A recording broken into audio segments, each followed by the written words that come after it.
Hello, I'm Andrew, so that's my name, and I'm in here just to explain three topics of phonetics today. The first one is going to be place or point of articulation. Yeah, the second one is gonna be manner of articulation, and the third one is gonna be voicing. Let's get started. So basically, what I was saying, first of all, to explain this, is that I'm going to say that point or place of articulation is the way or the point in which it starts the air to make the friction to make the sound, basically. So not all sounds are fricatives, I mean that creates friction, but yeah, basically that's my example. Okay, and the matter is that I have in here a little drawing about that, explaining that, for instance, this is the like the head. I'm representing it here, basically this is the part of the mouth in which we have the nasal cavity, we have the black palate, the front palate, the tongue, the lips, and the teeth, right? So in here, for instance, in this part, is creating, when you're speaking or you're creating a point of articulation depending of the word that you are gonna say. So you have to produce the sound in different zones of your mouth. The situation is that, for instance, some of them can be producing here in this part, in this one, or probably in this part in the front of the mouth. So let's put an example. One pretty easy.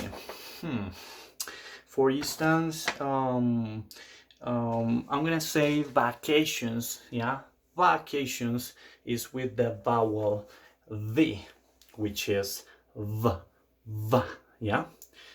If you see my mouth, so basically I'm gonna use two organs. One is passive and the other one is active. Passive means that that organ doesn't move at all, and the other one, which is active, is the one which is constantly moving, yeah, in your mouth. For instance, I'm gonna put the example with the word vacations using va, just to say, look at look at my lip, my lower lip, and look at my upper teeth. So if I say vacation, v, v, v. So you see, I'm making fraction in here, v, v. The organ that is passive is my lower teeth, because it doesn't move at all, as I was saying before, and the other one, my lower lip, is making the sound by moving. Yeah, basically that's what I have of point or place of articulation. Basically are two organs, you can bring them together to make the sound. That's pretty easy. Basically also creates an abstraction, don't forget about it. The other thing I have in here is, or the second topic basically, is manner of articulation. What I want to say of manner of articulation is that we have in here how is produced the sound. Basically, the sound is made, and it is basically where it is articulated. So what I want to say in here is that we have, for instance, as an example, these two words. We have b and we have m. B and m. Those two ones are voiced bilabial. So basically, it says there it is 12 different sounds in which you can pronounce. Let me just explain you this. I have in here that, for instance, it says, as I was telling, about 12 places, yeah, 12 places in the mouth where the articulations can be brought together. basically. They are bilabial, labiodental, dental, alveolar, post-alveolar, retroflex, palatal, velar, pharyngeal, epiglottal, and uvular. Those are the 12 ones I know. I'm sorry that I gotta take my notebooks just to name them, because I haven't like learned them like, you know, as fast as I don't know, anybody can think. But well, that's my learning so far. So, and I'm like this all time. So basically what I want to explain with this is that, for instance, you have in here, in certain words, obstructions in which the air is completely blocked, and in other ones where the air goes through the nasal cavity, which is your nasal cavity, this part in which the air flows. So I want to explain, for instance, this part, which is the different sounds. I mean, this is the air going through different parts on the mouth. Basically, what I have in here is that one of them has to do with this one, which is stop sounds, which is, for instance, we have pa, va, ba, I'm sorry, ka, ga, ta, and ta. So those sounds basically are sounds that are like stopped when you're speaking. I'm gonna give you an example. Let's take a look. Give me 1 second. For instance, I have in here this sheet to explain pretty much what I know about this topic. So what I want to draw in here is like the way the air flows with this kind of consonants. So we have in here that the air flows like this through your nasal or through your vocal cords, yeah. But what is gonna happen in here is that it's gonna be an abstraction of the air, yeah. It's gonna be an abstraction of the air. So in this case, if you are gonna say those words, for instance, these ones, so you have that if you say p, if you say pa, ba, ka, ga, ta, though the air stop, the air stops, the air is gonna end, yeah. So in this case, that's what I have, or what I understand by stop. Okay, so this is basically, so you have an airflow going through the organ, but it's gonna be an abstraction which is gonna end the sound. That's it. So now we have fricatives. What's the fricative? I mean this one.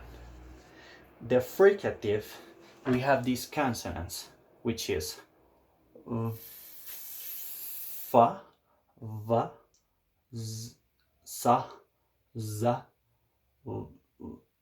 This one is like fa, da, and sha, and ja. Those ones, for instance, are creating friction. That's why it is called a it is called fricative, because it creates friction. So let's give an example about what is fricative. We have in here fricative that is basically the same example. The air is gonna flow, yeah. the air is gonna flow in here, but this time with the fricative we have this. So the air is gonna go until here, but then it's gonna be an obstruction, but it's not gonna it's not gonna permit the air goes like free. Yeah, so in this case it's gonna be a little opening in here in which is gonna create the friction. Yeah, those vowels, I'm sorry, those consonants that I named, yeah, are going to just do this. That's the part, that's the fricative part in which so that's the way it works, I mean. So all right, so now we have in here the affricative. What does it mean, affricative? Is the like, let's say the affricative is a combination of stop and fricatives. So the air stops in one point, but then it's a little opening and the air is gonna flow. It's gonna flow. So basically with the drawing I want to explain this, and it's pretty easy. So we have in here again that the air first is gonna be stopped at any point. Yeah, the air is gonna be stopped at any point, but then it's gonna be a little opening for the air to pass. Yeah, so first it's gonna be something blocking in here, and then there's gonna be a little opening, and then it's gonna create friction. Basically, a fricative means that is a combination of the stop and the fricative. Basically, we have for those ones this one, which is dj and dj. So those two ones, if you see in here, are a combination of a stop and fricative, because we have this T, and then we have this S, which is fricative. If you see, you can see it in here in the fricative ones, and if you see the T, it belongs to the one that is for stop sounds. You see, it's a combination T, this one and this one. You see, the affricative is a combination of those two ones. If you see D and this one, which is the and the ja, so we have in here the D, which is a stop sound, and the ja, which is this one, and it's a fricative sound. It's a combination of those two ones. So basically that's what I have for fricative sounds. Then we have the nasal sounds, which are pretty nice. We have only three, by the way, in our phonetic alphabet. I'm sorry, and so basically those are three, that are these ones, me, n, and ing, ing. Yeah, those and ing.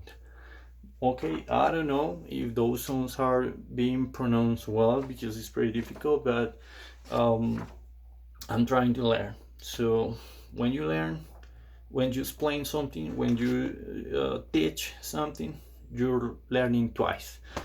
Okay, even if it is wrong, from errors or mistakes, I don't know, from mistakes basically you learn something. Then we have these ones that are lateral and retroflex. Those are approximants. Yeah, so basically in this one we have with the two letters which are L, and R. the R, but the American R. Yeah. So I'm gonna just give an example, but I wanna invite the word approximate. In this case, as we were discussing before, we were saying that the air tends to just go from the very bottom of your lungs, goes up, then goes through your throat and through your mouth, and finally, before to go through the mouth, your lips, I mean, is gonna just cross through the tongue, going like this, yeah. So, and it will be raised, yeah, by the top of your tongue, creating an obstruction in here, yeah. That's the approximant. As we were discussing before, it creates an obstruction in here in the front. So basically, this is one approximant is what I want to say. So now, what I want to explain with this approximant, the other one, is that we have the lateral and the reflex, which is the, as I was mentioning, I'm sorry, L and R. So basically, in this case, the air is gonna go the other way around. Oh, well, not the other way around, but this time the air is gonna go or is gonna pass through the side, yeah, the sides, and is gonna end up just going out your mouth with no obstruction, not on the top of it, not on top of it, I mean. So basically, this is the lateral reflex, which are the L and R, which is the American R. Okay, so basically, just to finalize this, we have the glides, which is the inverted W and yeah. These three ones, so are the last three consonants that I gotta explain. So basically, with a little example, I'm gonna say here that this is a glide which is called also semi-vowel. So in this case, we have in here that we have a consonant, the vowel, and in between it is the glide, which is the semi-vowel, as I was saying, because it is not completely a vowel and it's not completely a consonant. So as an example, I have in here that I can write, for instance, Peter or David, yeah. We have in here, so the vowel between the two consonants, Peter and David, and at the same time I can say that it is gonna be split in here, and I can see Peter. It's like one consonant, or one, yeah, Peter. It's like the vowel, but split, yeah. So that's like pretty much what I understand about this. So it's not an easy topic for me, but I'm trying to just explain this because I'm kind of liking this. I kind of like. So basically, that's the explanation of those three last consonants. So now I'm gonna go with the last topic, which is going to be voicing.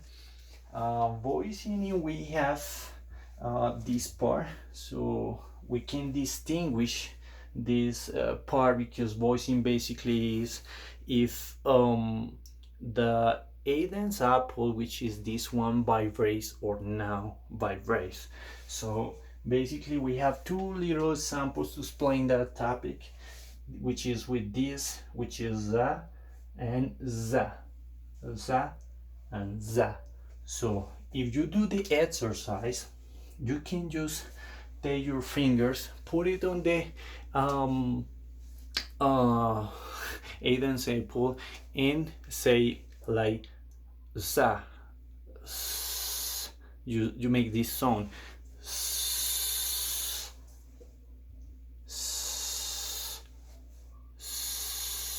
You don't feel vibration at all, so it's clear. If you do the same exercise with this one, you are gonna find that it's gonna vibrate. Z. You say z, z, z. If you touch in here very well, it's not necessary just to apply like pressure, because you are gonna feel it like easily. It vibrates.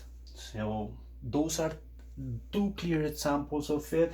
I can do the same exercise with two different vowels. So we have in here F and we have in here V. So it is gonna be fa, fa, and va, fa, and va. If you say va, you just make like this sound, like v, like va, va, va. You're gonna feel that it vibrates, right, with that one as well. But if you see, you can try with F, which is totally voiceless. So in that case is f, va, va, va. You don't feel anything, right? So basically the point in here is that these ones are voiceless, or also called unvoiced. And we have in here, yeah, that this one is called voice. What does it mean? That this one creates vibration.